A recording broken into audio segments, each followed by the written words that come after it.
Welcome to Lessons in Leadership with me, Steve Adubato, and my colleague, Mary Gamba. The programming that you're about to see was taped earlier this year. Clearly, so much has changed since then, and unfortunately, a lot of uncertainty and fear remain. However, the issues and the topics raised in this edition of Lessons in Leadership will still matter once we get through these very challenging and difficult times. So without further ado, Lessons in Leadership. Hi, I'm Steve Adubato, and this is Lessons in Leadership. What is it about? Everything you've ever wanted or needed to know about leadership. That's my colleague, Mary Gamba. Mary, tell folks, now this started as a radio show with our partners at AM 970 in New York, then we said podcast. Now all of a sudden we're on video. I know. It was a crazy idea, even to begin with, 75 episodes ago when we started the idea of doing the radio show. And then we said, wait a second, we've got something here. Why don't we just take it and do a little bit more and put it on video? That's right. And by the way, we'll introduce our colleague, Elisse Glennon from the New Jersey Sharing Network in just a minute. But you know what's so fascinating to me is that what we try to deal with is very practical leadership issues.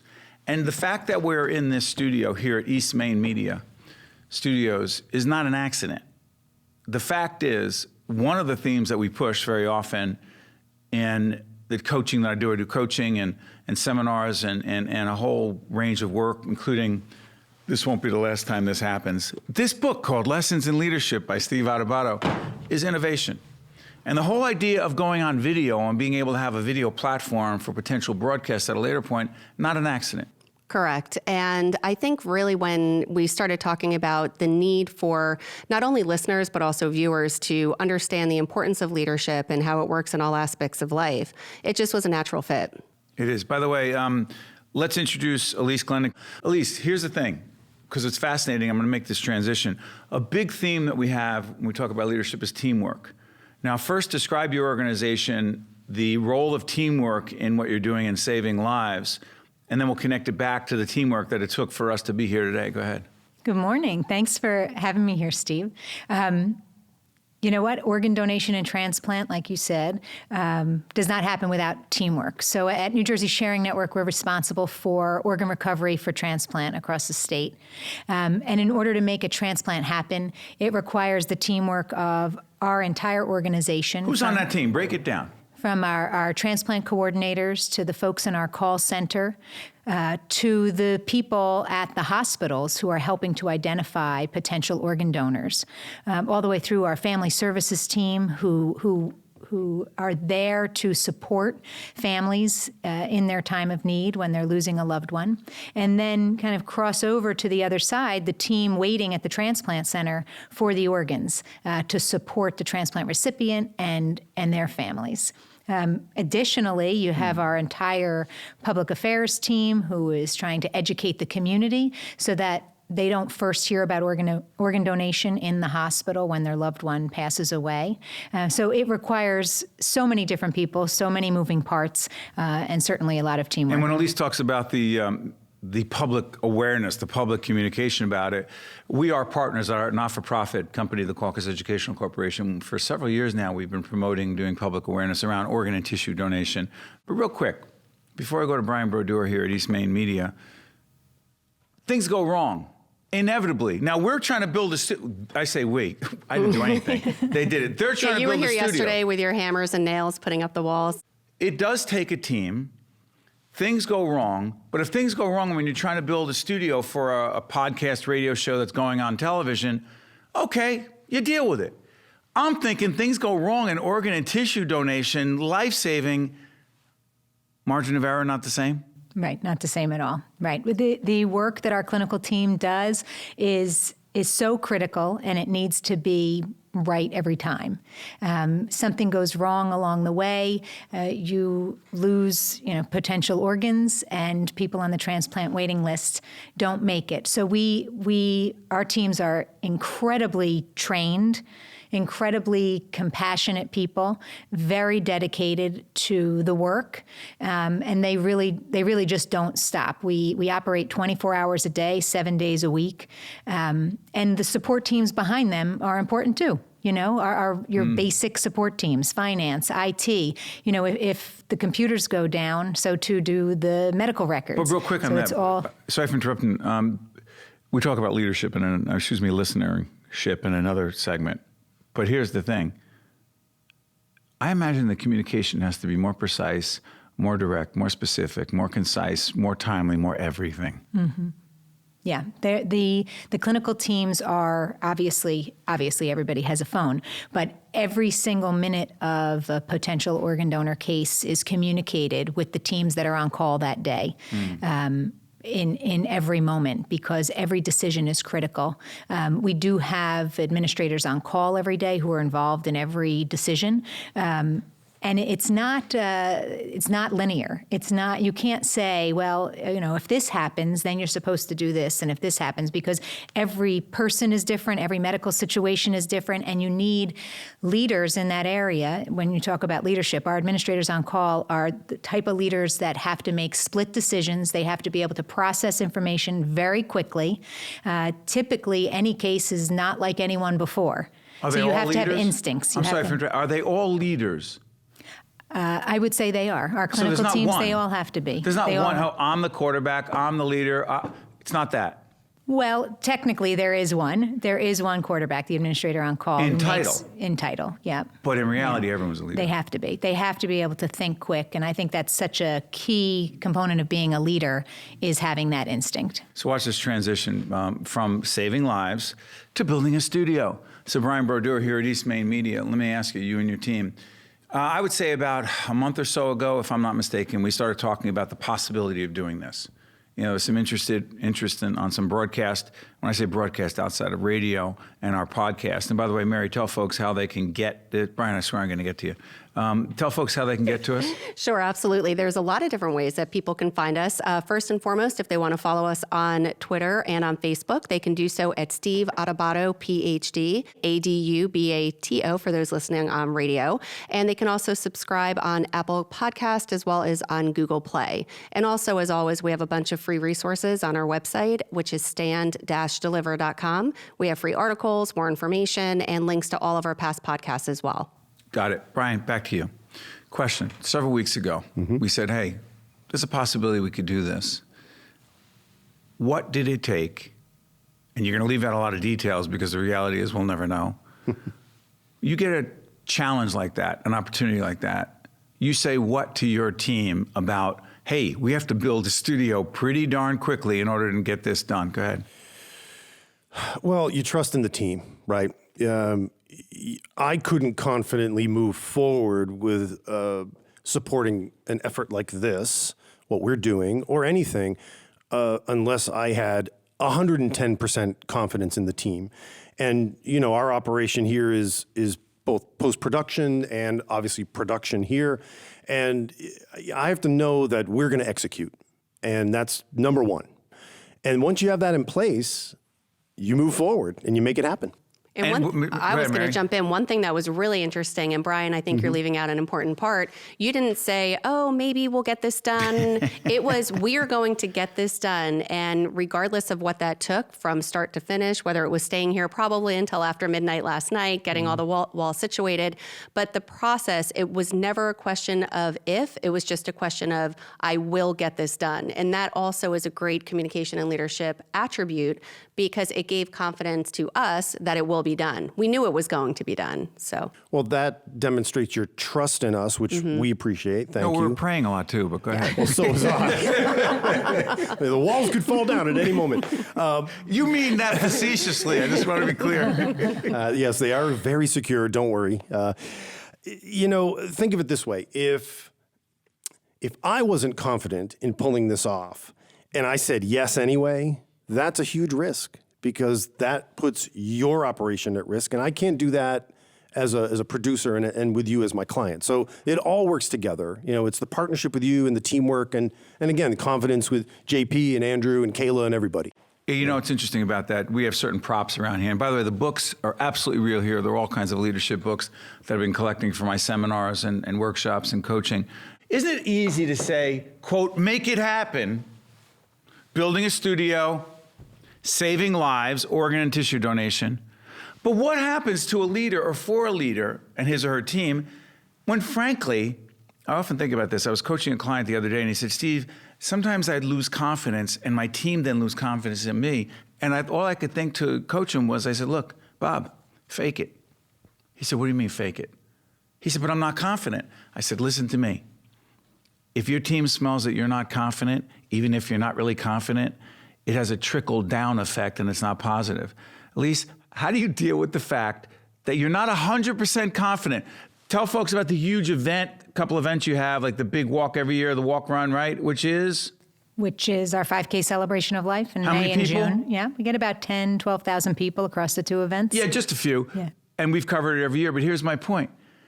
How hard is it to act confident where you don't feel confident as a leader?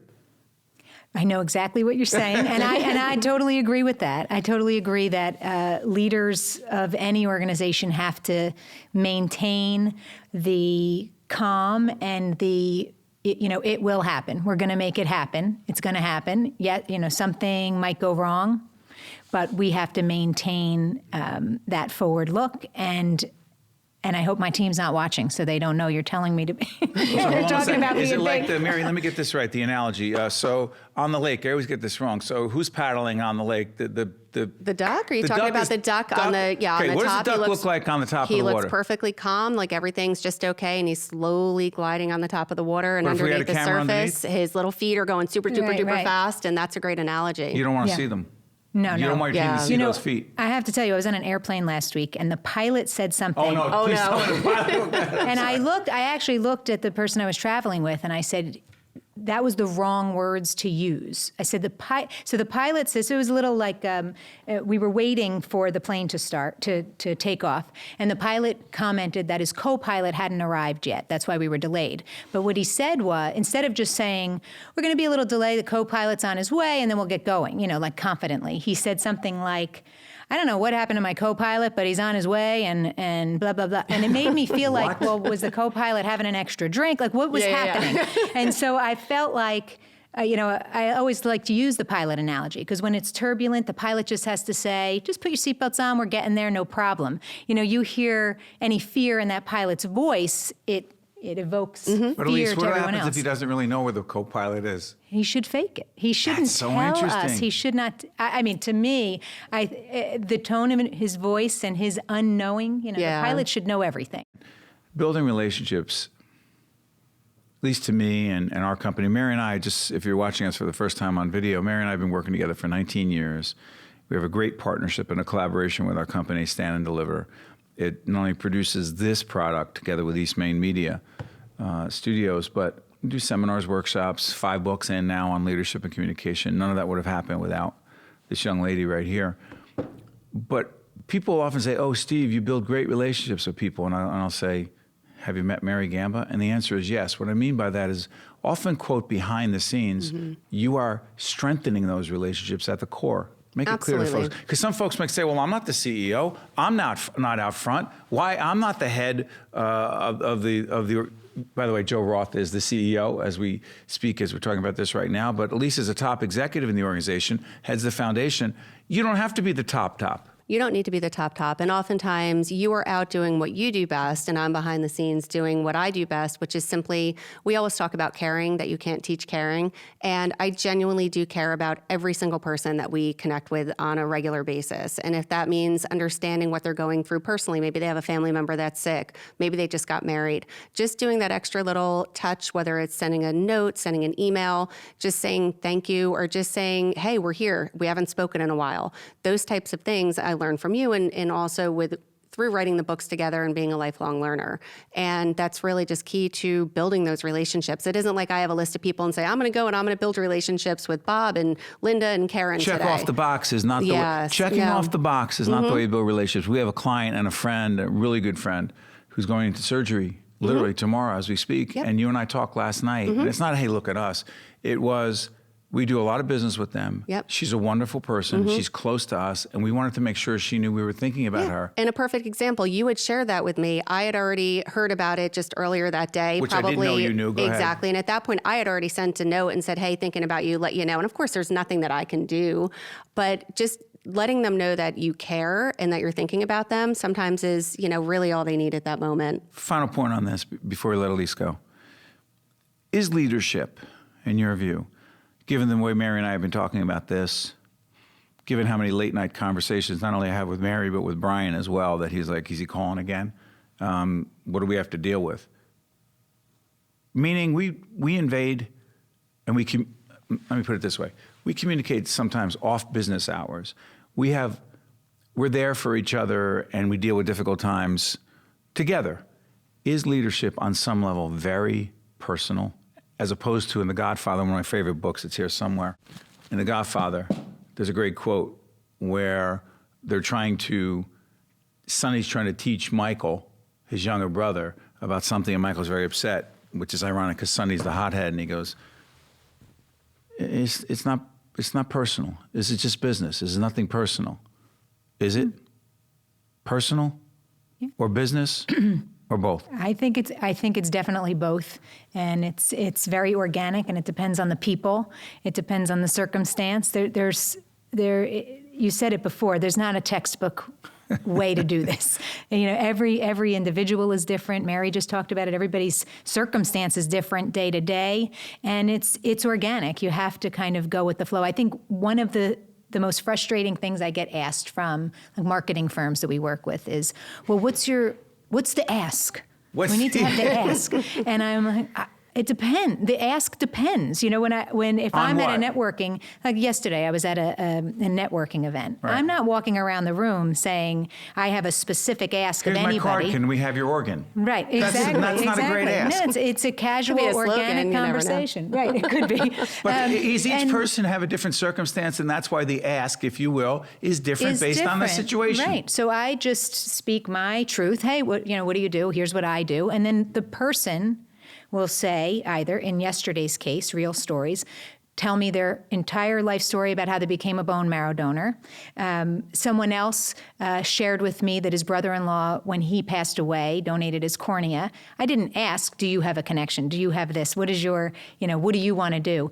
Because people want to get involved with us in different ways. They may want to be an organ donor. They may work for a company who wants to sponsor the transplant games. So and it's not an ask. It's how can we help you fulfill your philanthropic goals. It's not just one-sided. It's also, not about Mary, one of our chapters in Lessons in Leadership, which is about empathy. You know the tagline? It's all about? All about them. It's all about them. Yeah. Mm-hmm. Yeah. Oh, that's exactly what I was just trying to say. But it is. It's all about that's them. Exactly. Because when we think it's all about our stuff, got to sell our stuff, got to sell books, got to get this podcast out there, okay, we know you have to do that. Right, and especially with organ donation, when you're that person going into a room of a family member who is making that really challenging decision, and having that level of empathy, and of course you can't really know what they feel like and what they're going through, because again, everyone's unique, but empathizing is all about just putting yourself in that person's shoes and how would I want to be spoken to in that situation, because it must be super challenging. And by the way, before we let Elisse go, which you've been promising to do for 10 minutes, but that's what happens when you get into a very interesting conversation here, is that Elisse's personal story, she'll only share so much, but I remember meeting your husband, and he had come off the Today Show. He had been doing the Today Show, and not just to do the Today Show real quick. Did it because? He did it because he decided to donate his kidney to a stranger and be the leader, the first person in a kidney chain that is still going on 2 years later. The kidney chain has several people involved. Go ahead. He donated to a stranger, and that stranger's daughter donated to a different stranger because they were not a match. And so that chain has continued. He just had his 2-year checkup yesterday. He's doing very, very well. But obviously, that's a sense of leadership as well. And that's after personal. the Today Show, he was getting contacted from all over the country on people finding him on Facebook, asking to speak with him about his experience. Wow. And he had two choices. He could have ignored those and just gone about, he did his donation. He doesn't have to do anything else. He saved someone's life. That's it. But he chose to continue to pay that forward and take a leadership role in that. And he talks to anyone and everyone who calls him who's either in need of a kidney or considering being a living donor themselves. Well said. By the way, I'll stop with the props in a second. Mary, you can't see what this says. Not yet, no. Actually, pay it forward. I do a very good vision. Mm-hmm. Listen, the other thing I use very often, because I screw up, leaders screw up very often, but some of them, whether in Washington or Trenton or Albany, regardless of where you're watching us, or corporate America, what you never hear when people screw up is this. Sorry. Mary's like, you actually did that. I'm just amazed by the amount of, this is our first show. And the fact that you have that much going on right now at your station is fantastic. I can only imagine. It seems like Mary just implied, because it's our first show, excuse what Steve is doing right now. But I'm realizing I need a lot more props. So yeah, but I also don't think you realize that your annual performance review with pay and bonus is coming up in a couple well weeks. Aware, yes. Yeah, we'll talk about that later. Elisse Glennon, I want to thank you so much for the Sharing Network. Transplant Games coming up when and where again? Plug? July 2020. Where? In the Meadowlands area. American Dream, Prudential Center, NJ Pack, MetLife Stadium, and a bunch of other venues throughout. Well done. You are a great leader. Say hello to our partner and friend, your colleague, Joe Roth. I will, absolutely. So this is Lessons in Leadership with Steve Adubato and Mary Gamba. We're coming to you again, our partners and colleagues at East Main Media Studios. Our initial broadcast on the television side, on the video side. We thank you for watching. We'll be right back. I promise, right? We're going to break? Right after this. It's the first time I've ever done this. This is Mary Gamba. If you want more leadership tips and tools, log on to stand-deliver.com. That's stand-deliver.com.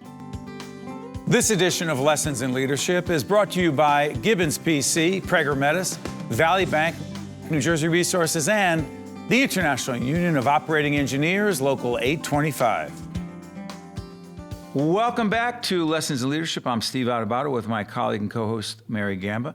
Mary, that was a fascinating conversation with Elisse Glennon. It always is. Elisse, and we didn't mention this before, but she's also on our board of the Caucus Educational Corporation. She sure is. Important to note. And she's just amazing. And to literally say that you are saving lives, it's so inspiring. And to be able to lead that effort, it's just always great to hear her share her stories. You know, it's funny. She was talking about partners who make things happen, whether it's with the Transplant Games or wherever it is. And I just want to make sure that folks know that the only way we are here, other than our colleagues at East Main Media Studios who have made this happen, built all this in just a few days, frankly, we have folks, our sponsors, the folks who support us every day, New Jersey Resources, RWJ Barnabas Health, Hackensack Meridian Health, and a range of others. Yeah, absolutely. And there's also Gibbons. I'm even going to go to my cheat sheet because I can do that. And what about Valley? I was just looking at Valley. You saw where my eyes were going. We've got NJIT, which is a wonderful partner of ours. In addition to the NJ Sharing Network, we were just listening to Elisse as well.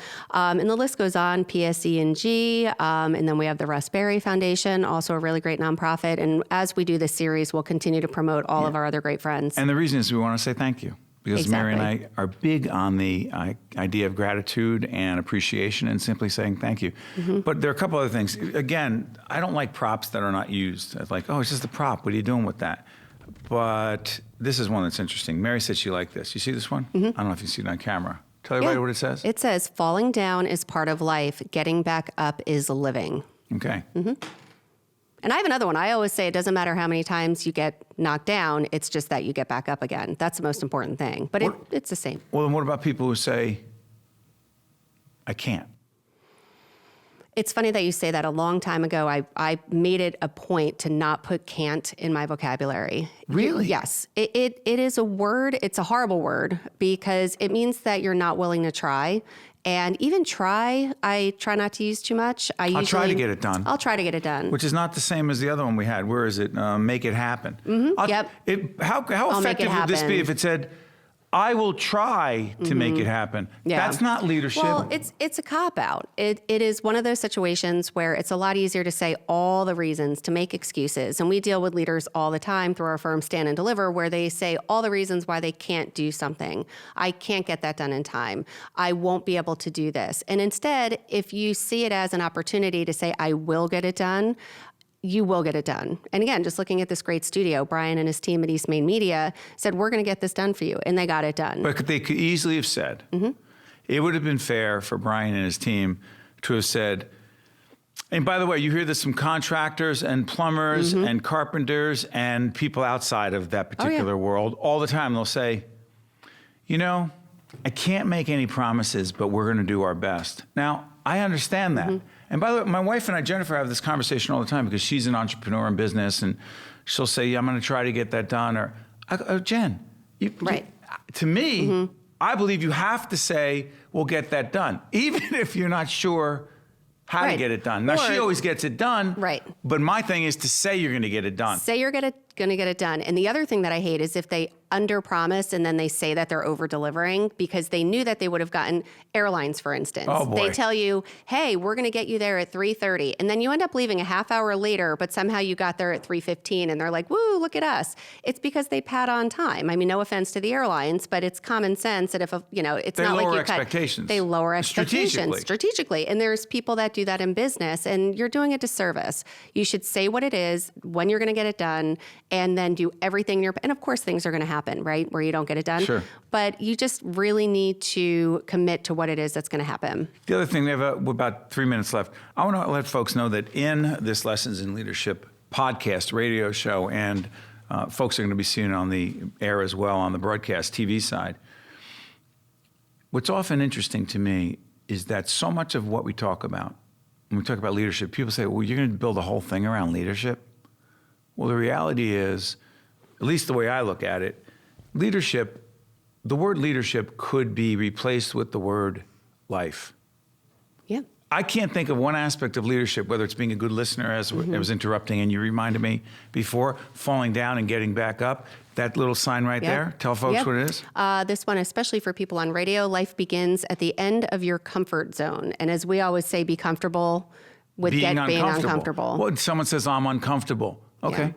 Well, then you're not going to grow. Meaning, I get that you're uncomfortable. We all are uncomfortable. But if we won't try to work through it and learn to get comfortable being uncomfortable, is that really just about leadership, or is that about life? Oh, absolutely. And oftentimes the things that scare us the most are the ones that are most worthwhile. So whether it's something, it may be, I want to go and get my master's degree. Well, it's super scary. Do I have enough time? You could think of a million reasons why it can't happen. I got the kids. I have all these responsibilities. I've got I can't this, do it. I got that. Can't. And it's scary. Or it could be totally making a career change. How many times do we deal with people that are literally changing careers, going from business into healthcare? It's terrifying, but usually something that is super scary is really, having a family, really worthwhile. It's super scary, and then once it happens, it was worthwhile. One of the things Mary and I are going to talk about in this Lessons in Leadership series as well that we have not touched on, after all the years we've been talking, we change our curriculum in our seminars and workshops, and one of the areas I really like is that leadership in life, being good at it, not average, but good, also means balancing. You know what? The term work-life balance never works for me because there is no balance. Right. I like to use the term, you ever hear me say this? Work-life integration. Integration. What's the difference? The difference is if you say work-life balance, that would mean that, all right, if you have a 40-hour work week, 20 is going to be for work and 20 is going to be for life. Number one, life isn't linear. It's not easy to say, oh, today I'm just going to work 8 hours. It's not a math equation? It's not a math equation. Things are going to happen in work and in life. So to say that it's balance is not going to work. But integration, it's bringing them together, realizing that there can be overflow from one to the other. And one other quick thing, not just in leadership but in life, I was joking a little bit about using this button before, but how often have you had to say or couldn't say or wanted to say and didn't say, sorry, I'm so sorry. Sorry, I apologize. It's Why terrifying. is it so hard? It's so scary. It is. Because you are admitting that you did something wrong. If you say that, hey, I'm sorry, Steve. I admit it, I'm not perfect. Okay. Exactly. I screwed up. Yeah. Where is the downside is in not admitting it. I agree, but for many people, including myself 15 years ago, I hated to say that I was sorry because it's acknowledging, oh my gosh, I'm not perfect and I made a mistake. Join the club. I know. All right, Brian. Brian Brodeur is giving us this signal. I wonder what this means, folks. I'm just going to use my imagination and say. Yes. So that's Say all the time we sorry. have for Lessons in Leadership with my great colleague, Mary Gamba. And again, it does take a team because we would not be here. I would not be doing what I'm doing if it weren't for her. And we would not be here if it weren't for Brian and his team. So, Mary, that's it. That's and it. Tell folks they'll see us next week. See us next week, absolutely. Hear us next week. Hear us, see us. We're everywhere. We're everywhere. Check Yep. you out next time, folks. This is Mary Gamba. If you want more leadership tips and tools, log on to stand-deliver.com. That's stand-deliver.com. This edition of Lessons in Leadership is brought to you by Gibbons PC, Prager Metis, Valley Bank, New Jersey Resources, and the International Union of Operating Engineers, Local 825.